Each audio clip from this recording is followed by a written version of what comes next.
Okay hi everyone. सो आज हम HCV का क्वेश्चन नंबर 5 डिस्कस करेंगे। So it says a dielectric slab is inserted between the plates of an isolated capacitor. The force between the plates will okay.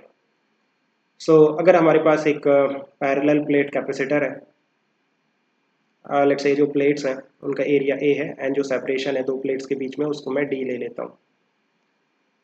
ये जो capacitor है ये charge है, means एक प्लेट पे पॉजिटिव चार्ज होगा और एक प्लेट पे नेगेटिव चार्ज होगा, है ना। एंड ये आइसोलेटेड है, इट मीन्स किसी बैटरी से कनेक्टेड नहीं है। सो जो चार्ज होगा इस कैपेसिटर की प्लेट्स पे वो कांस्टेंट होगा। ना अगर हम देखें कि ये जो दो प्लेट्स हैं एक दूसरे को अट्रैक्ट करेंगे because negative and positive charge एक दूसरे को अट्रैक्ट करते हैं। सो क्या आप निकाल सकते हो कि कितना फोर्स ऑफ अट्रैक्शन होगा। लेट्स से ये जो पॉजिटिव वाली प्लेट है इसको मैं फर्स्ट प्लेट कह देता हूँ और ये जो नेगेटिव वाली प्लेट है इसको मैं सेकेंड प्लेट कह देता हूँ।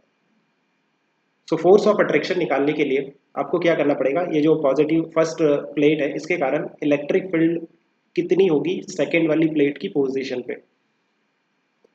फर्स्ट प्लेट के कारण सेकेंड प्लेट की पोजीशन पे जो इलेक्ट्रिक फील्ड आएगी इस डायरेक्शन में, that is sigma upon 2 epsilon not. Sigma क्या है, सरफेस चार्ज डेंसिटी, जिसका वैल्यू Q अपॉन A होता है। सो Q अपॉन A, सो ये हो जाएगा 2A एप्सिलॉन नॉट, राइट। इतनी इलेक्ट्रिक फील्ड है। नाउ इस इलेक्ट्रिक फील्ड के कारण जो चार्ज है सेकेंड वाली प्लेट पे, राइट, उस पर फोर्स लगेगा। जो फोर्स होगा दैट इज सिंपली जो चार्ज है सेकेंड वाली प्लेट पे कितना है, माइनस का Q, है ना, माइनस का Q चार्ज है। So it will be minus का Q इनटू जो इलेक्ट्रिक फील्ड है at this position. So it will become E की वैल्यू आप अगर ये पुट करते हो तो ये कितना निकल के आएगा, माइनस का Q square divided by 2A epsilon not. ये नेगेटिव साइन क्या इंडिकेट कर रहा है, जस्ट आपको ये बता रहा है कि जो फोर्स है वो इलेक्ट्रिक फील्ड के डायरेक्शन के अपोजिट है। सो काइंड ऑफ ये अट्रैक्टिव फोर्स है।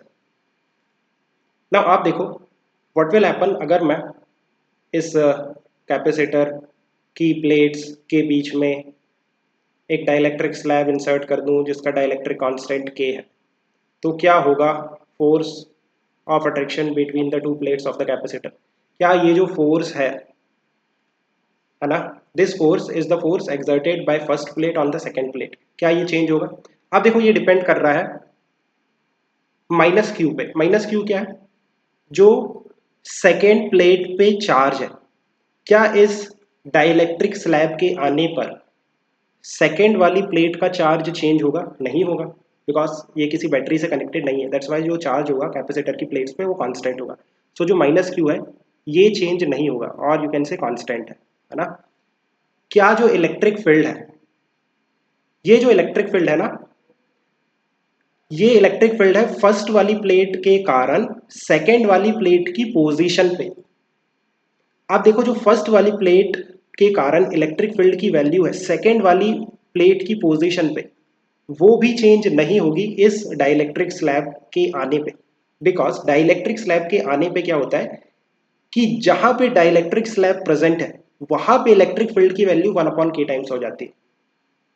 बट आप देखो कि हमें ये जो इलेक्ट्रिक फील्ड लेनी है, ये इलेक्ट्रिक फील्ड है उस पोजीशन पे जिस पोजीशन पे सेकेंड वाली प्लेट प्रेजेंस है। तो उस पोजीशन पे डाइलेक्ट्रिक स्लैब नहीं आएगी, राइट। डाइलेक्ट्रिक स्लैब दो प्लेट्स के बीच में आएगी। बट ये जो इलेक्ट्रिक फील्ड है, this electric field is the electric field because of the first plate at the position of the second plate. तो सेकेंड वाली जो प्लेट है उसकी पोजीशन का इलेक्ट्रिक फील्ड चेंज नहीं हो रहा है। जहां पे डाइलेक्ट्रिक स्लैब आ रही वहां पे इलेक्ट्रिक फील्ड की वैल्यू 1/k टाइम्स हो रही है। I hope you have understood, right. So जो फोर्स है between, force of attraction between the two plates, है ना, वो चेंज नहीं होगा।